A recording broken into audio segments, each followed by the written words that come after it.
What's going on, guys? It's GregoryPlayz here. Today, we are back here with another a Blender video, Blender 2.8. Today, I will be going over the basics for Blender.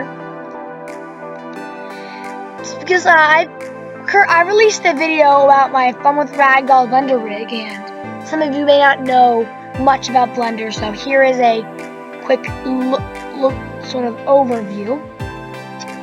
And let's get straight into this.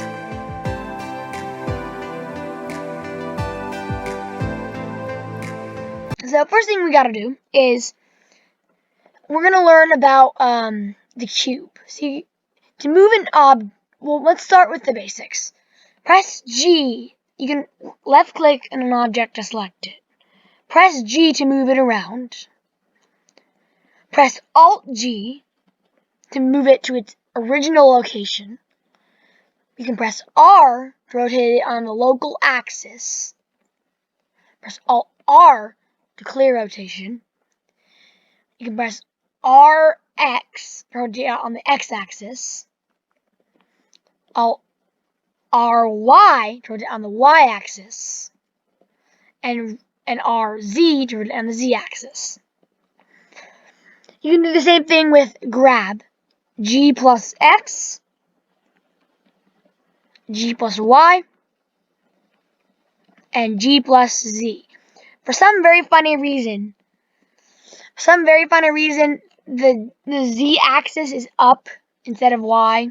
Don't know why, but then we have press S to scale it, to make it bigger and smaller. Press Alt S to make it the original size. Press SX to scale on the x-axis and so on, so forth. You know, you get the idea. It's pretty simple. So that's pretty much the basics of moving around. Now I want to get into like maneuvering. Some of you be like, okay, well, how do I even move the screen around? Well, this is really basic stuff. In the right corner, you can see this little thing right here. Use that to rotate around. You can either use the scroll wheel or use this little thing right here to scroll around. You can use this to pan the view. This button, I don't even know what it does, but I guess you can use it. This button right here toggles the camera. So you can also zoom in the camera. Now let's go into the top. See this right here? Well, this is these are our settings. This is the wireframe setting. It gives like a sort of an edge, the edges sort of things. Then we have the solid mode, which gives it like this. Like if I was to import like a ragdoll rig, then it would be just white. Like, okay, let me show you what I mean. I'll just bring in a ragdoll rig. Okay, here is a ragdoll rig. Okay, so in solid mode, the ragdoll will just be it'll just be white. Then if we move to material preview mode, that makes it sort of like a preview. But for the best results, it's a little more laggy. But if you want to like see, it's called display render preview, which will make it look like shaded and everything. This is what I recommend keeping it on. This is the most useful. For now, I'm gonna get rid. You can get rid of this ragdoll. And if you don't know how to get this ragdoll, well, I have a whole video covering my ragdoll rig, the GregoryPlayz ragdoll rig. If you want that, go to that video. Link in the description. So basically, if you go to the link in the description, it'll take you to that video. And in that video, there's a link in the description to get the rig. Okay. Now, see this object mode? Well, that's just for like changing things, but we're not going to use that. Go to add. We can add in objects, like you can add in a plane, which is just a flat thing. It's pretty simple. You can also add in a light. Why do we have two lights? I don't know why. Anyway, now, if you want to change the color of something, like if we want to change this cube to something, we'll go to here, and then we'll click this bottom button here, Material Properties. Then we'll go, if there's no material here, just press Add Material, and go to Base Color, and we can change this to whatever color. I'll just have a blue one for now. It's pretty simple. If you open a new scene, if you go to the right, you're going to get two options. The first one is the outliner. You have all the options here. So if you go to cube and then press this eye thing, you can hide it if you want. What the? Ragdoll feet are still here. Let me just get rid of that real quick. Okay. And then of course press it again to put it back. Then here you have the properties. It's not really that much of a biggie, so. And then now let's go down to the timeline. This button plays it. This button plays it backwards. These buttons on the side will bring it to the sides. Pretty simple. This over here is what frame you're at. It will change according to where your thing is at, so it's pretty handy.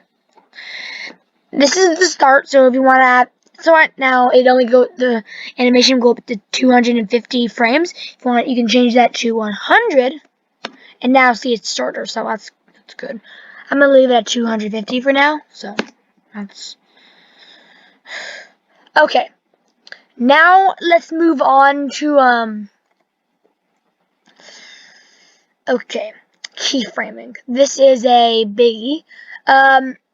I'm going to try and cover as much as I can. I might make other videos about more in depth, but basically keyframing is like, so if we press this, we can press I and then go to Lock Rot Scale, and then we can go to frame 30, and then we could rotate it, scale it, and bring it over here. And if we go to the beginning of the animation, you'll see that it'll play through. See?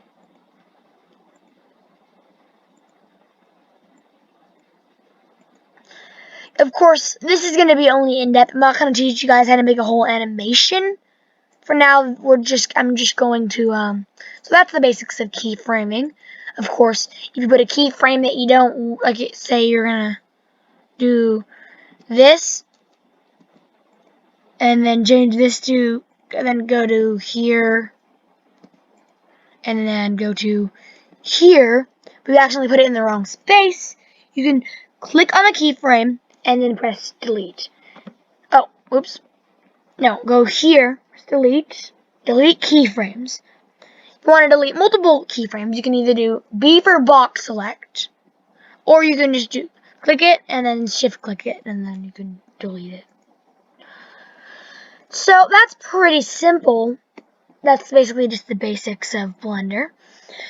If you have something you had in mind you wanted me to cover, but I didn't, well, tell me that in the discussion of the channel. But for now, also, another thing is, if you want to, once you've gotten your whole animation and all that, and you want to render your, also another handy tip, I didn't tell you this before, you can go, if you want to rotate the camera, you can do RR, and then it rotates it globally, so on every axis, so that's great. Say you've positioned your camera where you want it, right? You've got it ready. Oh gosh. You got your camera where you want it. Yeah, sorry this is taking a very long time, but just say that this is how you wanted your camera.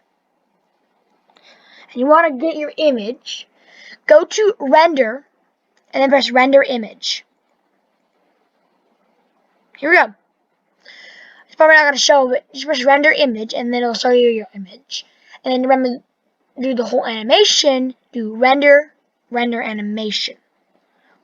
Of course, if you want to view your animation or view your image, just go to render, view last render, or view animation. Also, one last handy tool. A really handy thing is that, say you have your square like sort of rotated a lot, right? And you want to rotate it on a certain axis, but say at some point you want to rotate it like that, right? But you can't because it's not around. So what you're gonna do is do GXX, and then it rotates on the local scale, or GYY, or GZZ. So that's just a handy tool. It's super helpful for me. I don't know about you, but I think it's really helpful. Yeah, that's pretty much it. We at the top have a lot of different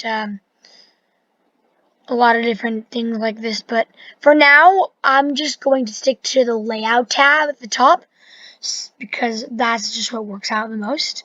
Of course, there's a lot of other tabs, but for the sake of this, I think I'll just keep it how it is. So, anyway, if you like what you saw and you want to see more, make sure to leave a like on the video, subscribe to the channel, and ring the bell so you'll never miss another video. And on that note, bye!